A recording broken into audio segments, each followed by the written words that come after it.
Hello, Suzanne from Dunning Vision's Hypnosis, here to ask you if you feel like you're getting desensitized to your patients' traumas, situations, and therefore you're losing the passion, the purpose for the work that you're doing. I know that for some people, it can be rather difficult to hear the sad stories that people have to tell. I also know that for some people, they hear so many of these stories that they no longer care. And if you're one of these therapists who is really getting burnt out on hearing the same stories or just losing interest because you've heard it all before, first of all, realize that you're human and this can happen. Not all of us are created to deal with these things repeatedly for decades on end.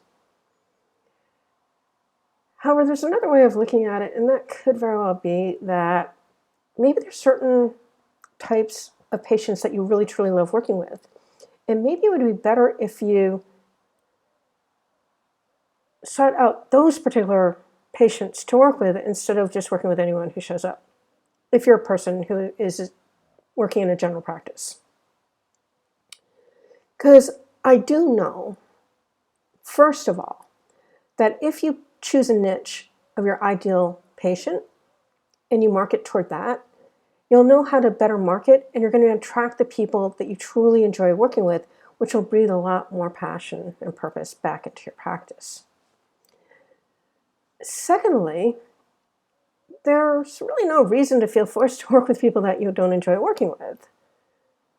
And for some of you who work in agencies, maybe there's a way that you can move some of these patients of yours who you don't have rapport with, who you don't really want to deal with, onto someone who might be a better match for them, and that will make life a lot easier for you.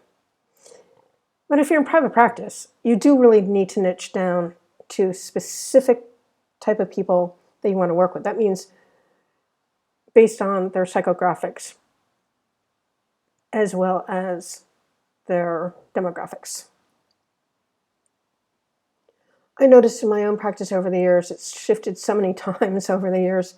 When I first began, it was all about attracting people who were not happy in their profession. Either they were underemployed or overemployed, and that was because it took me 23 years to find my profession. I'm pretty sure that was what was being mirrored. Later on, for whatever reason, I figured out that obsessive-compulsive people were coming to see me in terms of people with anorexia, bulimia, men with sex addiction, all these issues.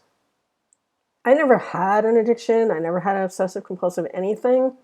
But what I do have going for me is that I'm very clear and direct with what is necessary to heal.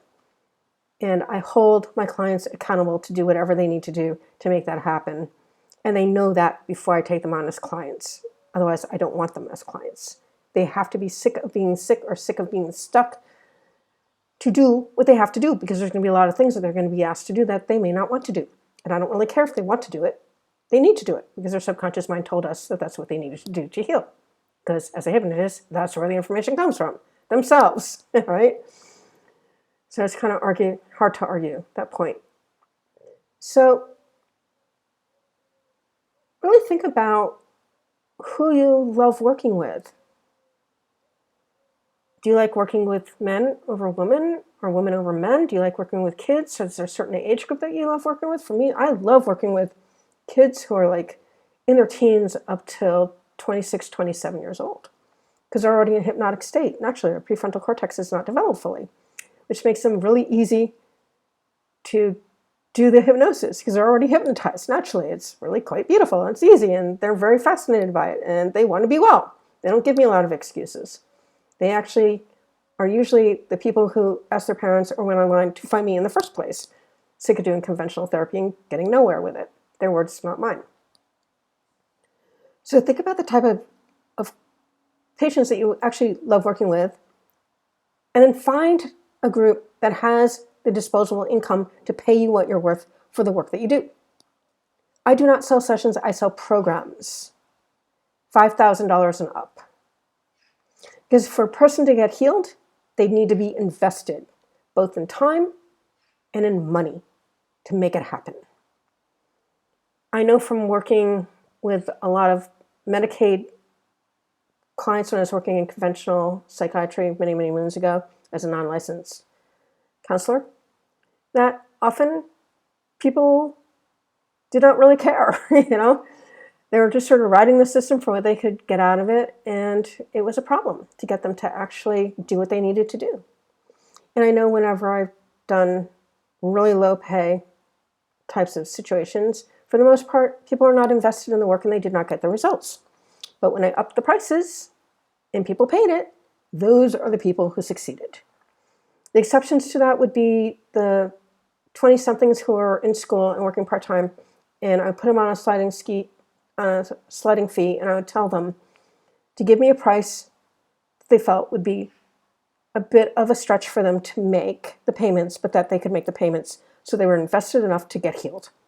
And every single one of them paid off their bill in full, never had a problem.